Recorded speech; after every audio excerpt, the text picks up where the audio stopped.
Talk. Hey guys, I'm TG1, and today I'll be talking about the transactions of week one of the ASL. So we have 7 transactions from 5 different teams, six different teams. And so let's start with the first one, which is Magmortar for Delphox by the St. Louis Swablues. Yeah, Malone did drop So McMurder. personally, I'm a little, I wouldn't say confused, but they're so similar that I'm not 100% sure why Malone made this swap. I Sorry, wait. mean, I've seen Malone use Delphox in the past, and he's liked it, so that could be a reason. Yeah, like you said, they do the same thing, so using mons that you're familiar with isn't a bad idea. But I mean, you drop. I mean, definitely, I like Delphox, and I really wanted to take it, but like he has 2 free agent slots left, and he has Kieran Black and Hydreigon that are almost the exact same thing as second and third picks. So but I'm sure he'll get it to work. Yeah, for sure. But so let's talk about Delphox a little and how it fits on his team. So he has Cresselia as a psychic type, but that doesn't really put the offensive pressure that Psyshock does. And Delphox is 339 speed. That's 105 base, which is actually like really good. It has Calm Mind, sub Calm Mind, Fire Blast, Psyshock, Grass Knot for coverage. With it gets Shadow Ball. I'm not 100% sure, but I know it gets Dazzling Gleam. I actually think it's So I 104 feel he speed. could really use it as a Scarfer or a Specs user. Yeah, If you use it for a Scarfer, that will pretty much outspeed any other Scarfers, for the most part, yes. other than like 110 Scarfers, like not. Lotties. So it's definitely gonna be a good Pokemon. Yeah. Yeah, like I said, Malone has used it before, so it's not a big surprise that he's picking it up. It fits okay on his team. It's an offensive psychic type, like you said, bar Cresselia. A little bit of a dark and ghost weakness. Megalopony isn't really an answer for that. But yeah. You want to go ahead and move on to the next one? Delphox is literally. There's also that, but like my point is, he kind of. I don't know why he took. I don't know why he took Magmortar if he was gonna drop it week one for Delphox. That's kind of my point. But Yeah, he dropped it literally right what after the draft. I love the pickup. I just you only have 3 free agent slots, Mhm. and you should pick up something that fits your team. I wouldn't go like for like personally, Yeah. at least typing for typing. Yeah, because they All basically right. do the same thing. So if I had to rank that, I give that like a B, and only because Delphox is such a good Pokemon. Yeah, it's pretty underrated. Yeah. Yeah, I see where you're coming from. It Which provides is more oh pressure. sorry, Yeah, it provides a lot more pressure. definitely like it more than Magmortar. Mhm. Because it's So the faster. next one is Porygon Z by Rocker and the Florida Floatzels. So this is interesting because this exact scenario happened last year when Nihilego got picked up week one from free agency. Mhm. Uh, Now I'm not sure why he picked up Oregon Z because it's not that amazing without the Z conversion. Like I think it's already dropped into UU now in the ladder, and personally, I was surprised Nihilego didn't get taken because we saw how good it was used last year after it was been taken by Spam. I don't remember who it was taken by, but I knew it was used really well, and it was a threat because it's got such good special defense with all those hazard moves. So, any thoughts on that? Yeah, I definitely see why it's a lot better since he has Slowbro, which Slowbro actually pairs pretty well with Nihilego. Yeah, that's a great combination. Yeah, it's pretty dangerous because And Slowbro can be this pretty this this offensive. good. Oh, Yeah, sorry. Rockers he has yeah, like he right. has a Mega ton of Aggron, rockers. Nihilego, and Marowak are three like of the best stealth rockers in the game. And Nihilego gets access to Toxic Spikes as well as he also has Garbodor. So you're pretty much going to be facing Hazard from every single week, which will really help Scarf Infernape or Life Orb Infernape with a Double Dance Stun DT sweeps. Yeah, for sure.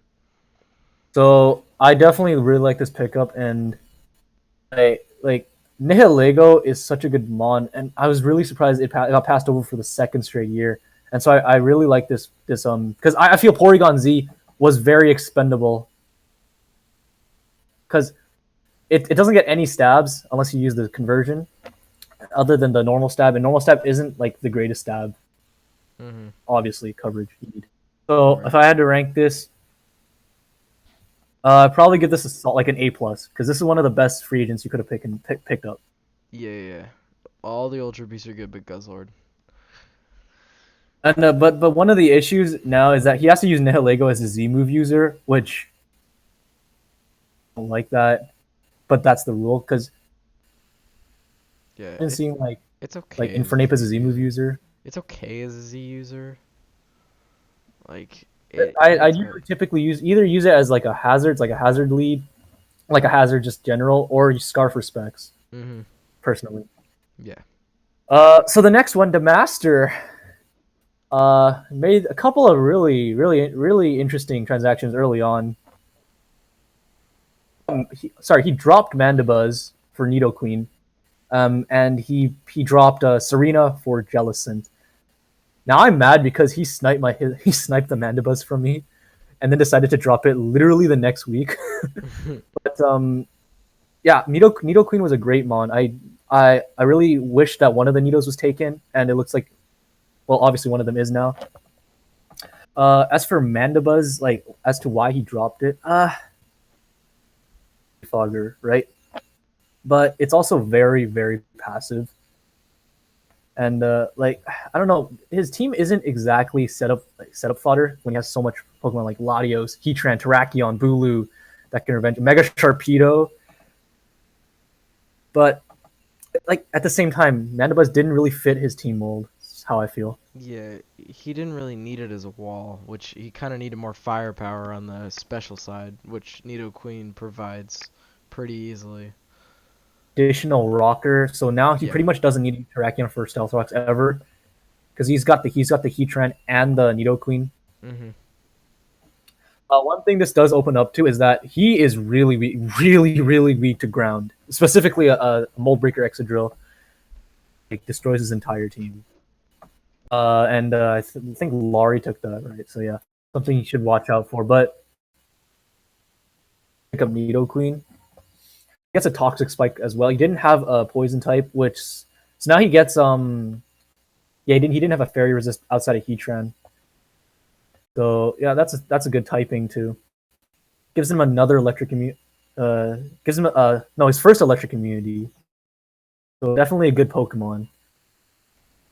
Yeah, yeah. I used Nidoqueen last season, got it to like 15 kills. That thing was so much fun to use. It's so Yeah, great with a Choice definitely. Scarf. Nidoqueen's so good. It's so bulky. It's got such good offensive output. Bolt Beam got a great The second typing. one. Oh, go ahead. Go ahead. Yeah, yeah, that was basically it. Just the coverage is insane on that thing. So so the next one, he dropped Serena for Justin. So I actually have a problem with this pickup because Mhm. again, you have three free agent pickups, and Jellicent isn't exactly like Serena. He has the Tapu Bulu for the grass coverage, but Serena as a support mon under grassy terrain would have been absolutely amazing with U-turn, aromatherapy. It gets rapid spin, it gets boosted drop kick, high jump kick, however you want to use it. I used Serena last year. I don't think it really fit my team, but it was still really good to use because it has so much stuff that goes for it. A very bulky support mon, but I just don't see why you drop it week one. Like, did he really have that glaring a weakness to water? I mean, he has the Mega Sharpedo for as an offensive water type. He has Miss Magius as a ghost type. So right there, those are the two typings that get covered. Maybe he wanted I Will-O-Wisp? felt like he could have waited on Gillison personally. Yeah. Yeah, my problem with these, what he just dropped, he dropped his primary hazard Yeah, removers. definitely. Yeah, he dropped his two hazard. What's he gonna defog with Latias? Definitely, but Yeah, but you don't want like to as we've run seen with defog every single Latias, week. yeah, you don't run it unless you need to. Right. Latias needs to run the Healing Wish, Right, right, right. Healing Wish on Latias, Healing Wish is a good set. and what else? Scarf So get specs, Psyshock stuff like and that. Yeah, specs were Scarf, Yeah, I ran Dab, Scarf Latios against Milan. Soldu. I pretty much stopped running defog on it ever because I ran the 2 stabs, Healing Wish, and then whatever coverage move I needed to run, whether it be Surf or a Hidden Power. Yeah, I think this really opens up, and he's got like Moltres as his other defogger, so I'm it's not not sure how really a that's gonna work. He defogger. has Komala, I'll give him that, Okay, yeah, that's fine. but I'm not sure how Komala's gonna be used. I can't. I'm not even gonna weigh in on Komala. I don't know how it's supposed to be run. So I don't like Komala. I think the thing I sucks. felt like he could have dropped one of them, but I don't think he should have dropped both. At least not right Yeah, away. yeah. So to my transaction, so I dropped a Scavalier for Zebstrika. Now on the surface, this seems kind of stupid when there's a Tapu Koko available, and so my reasoning for it, right? So tier 1 picks. The only two that we even considering dropping for Tapu Koko, because I needed an offensive electric type is what I'm trying to say. The only two I would have even considered dropping. I'm not dropping Volcarona. Kelio's too good. Lando T is and Mega Aerodactyl's a Mega, so I don't even think that's allowed. So if I would have dropped Tangrowth, one good Tangrowth was, and that was an offensive Tangrowth. Whether it be offensive, defensive, you have to figure out which side it is defensively. It has Sleep Powder, it has a Leech Seed. It's too good to drop as a defensive mon. So I was really considering dropping Salamence. I weighed this for like about 30 minutes. I'd rather pick up Electromon in tier 2. So picking up Tapu Koko for Salamence is that I would have had to use Tapu Koko as my Z move user. The Supersonic Sky Strike Braybird set or like the Guardian of Alola, but I feel like that's almost wasting like whether it be a magnet or life orb on it. So I just felt I could not drop one of my tier 1 mons. Zebstrika. So do you have any thoughts on Zebstrika as a Pokemon? Yeah, I used Abstrika last year. I brought it to one, maybe two games, I think. Brought it against Static. It was decently effective. One shot in Alamomola. It was on a crit, but it was a one shot. Zebstrika, I wish its special attack and physical attack was flopped because it would be so much better For of a sure, for sure. Pokemon. It's fast. It gives you a higher speed tier, which is nice. 364 speed. Yeah, yeah, yeah. It gives Yeah. you pretty big speed tier, I which a Scavalier was counter to that. I guess I'll talk about the 2 mons, and I can talk about this a lot because obviously I dropped them. Yeah, So a Scavalier, I picked it up at the time because I needed a fairy check because I had 0 fairy checks, and by the time I got to my 5th pick, Bronzong was available, and I decided that was too good to pass up. It was a very hard hitting mon as opposed to Bronzong. But in terms of an offensive steel type, I really don't need one at all. It doesn't even check fairy types like a Fable because of flamethrower. Just felt like I couldn't really fit this on a team, and I couldn't really see a scenario where I would use this over Bronzong in really any, because I can run SD, I can run Assault Vest, but why would I when I have so many other offensive threats? So I just felt like this was more expendable. As for Zebstrika, its speed tier is what I really wanted. Now I was considering maybe swinging a trade for Manectric from Gustavo, but at the end of the day, I just felt it wasn't really worth it when I had this sitting for me. Now, what this thing has going for it has 2 potential immunities. It has Sap Sipper, and it has Lightning Rod and Motor Drive. So right away, your opponent would have to, if they even know what this thing has, they'd have to figure out if it's got the Lightning Rod or Sap Sipper. Now, this thing can actually run physical and special. Switch Thunderbolt for stab.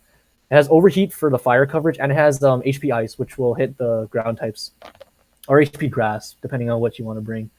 Now, if you get the Lightning Rod boost, this can OHKO stuff like Lando T. I know I have it, but like stuff like Lando T, Flygon, just to name a Gliscor, just name a few with HP Ice. Other than that, a physical set with Wild Charge, is it? Yeah, and Flame Charge could be used because you get another speed, and then you pretty much outspeed everything. And it also has the Sap Sipper, which can potentially boost its special attack. Also, moves like Pursuit could be interesting. It has T-Wave, which is amazing. That's just the last move to slot on there. And I think this fits my team really well because I'm fastest Pokemon, and speed is so good in League format, personally. That's how I feel about it. Any thoughts? Yeah, yeah. Speed tier is the one reason why Zebstrika is actually pretty viable, because it doesn't hit that hard, especially offensively. Like if it was like base Yeah, 100 special attack, it would be a definitely. That's pretty good mon. because Volt Switch. I don't know, I know, but Volt Switch is so good on a mon that doesn't hit hard because you just Mhm. get out right out of there. That's what I thought. So yeah. Any final thoughts on this Signal Beam sub? I guess do what it's gonna do. So that's what I feel about it. Yeah, yeah, yeah. So the final one so the final transaction of this week. There were no trades this week, so it's pretty simple. It's just so Brad and the Contract Killers dropped Lipard for Sableye. Now this is interesting because I do recall Brad saying he had a lot of fun stuff planned for Lipard. But I think Sableye was just too good of a mon to pass up. And again, this is interesting because it's a prankster for prankster trade. And if I had to choose one, I would have taken Lipard because Lipard has like a hard hitting knockoff, has Sucker Punch. It has that weird copycat set, which I don't. It's kind of hard to run, but it's kind of gimmicky. And it has U-turn if I'm not mistaken. I think I Yeah. might be wrong about that. I'm Yeah, I gonna think check it real quick. does. But yeah, Sableye, you can run a Yeah, it has lot of U-turn. monkey It has sets U-turn. because prankster mons, And it has access to Rain Dance, which I know it yeah, didn't fit Brad's team, but it's a low tier rain dance mon. base 88 is so good. And he doesn't have another knockoff bar Electros. This is such a good Pokemon. I really disappointed he dropped it because Sableye just seems so much more annoying and like it's not as going to be as fun to play personally. Uh, but Sableye that's not to say Sableye is not a great mon. Sableye is one of the best, just annoying, freaking like cancer Pokemon in Tier B. It gives them another immunity to fighting. Sorry, it gives them an immunity to fighting, to complement Chandelure. And again, because he gets another ghost type, which he has Chandelure for, and it's just I don't really agree with this pickup as a free agent. That's just my thoughts. Yeah. It's basically the same mon. It does a lot of the same Yeah, things, except for like Will-O-Wisp support and Calm Mind.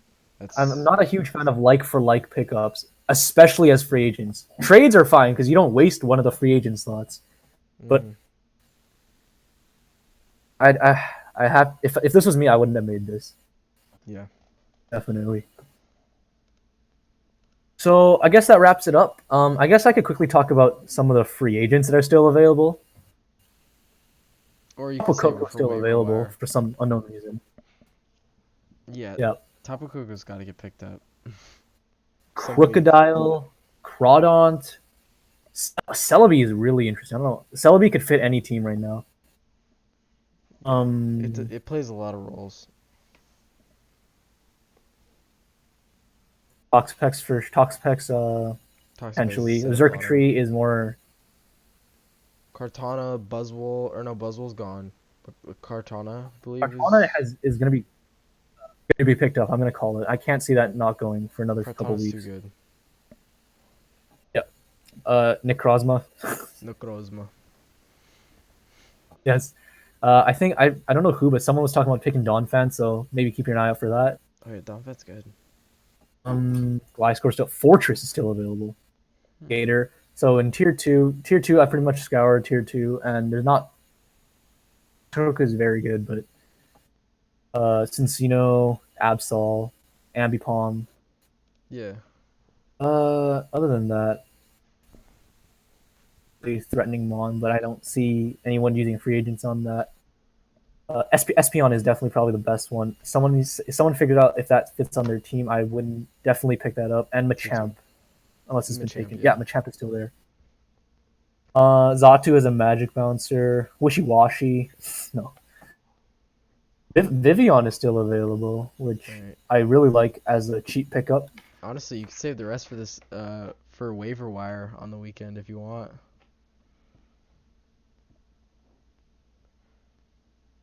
Oh, I'm sorry. Can you repeat that? You could save this for waiver wire. Yeah, yeah. It's fine. It's fine. Cause I gotta go. That's gonna wrap up the video then. All right. Goodbye, guys.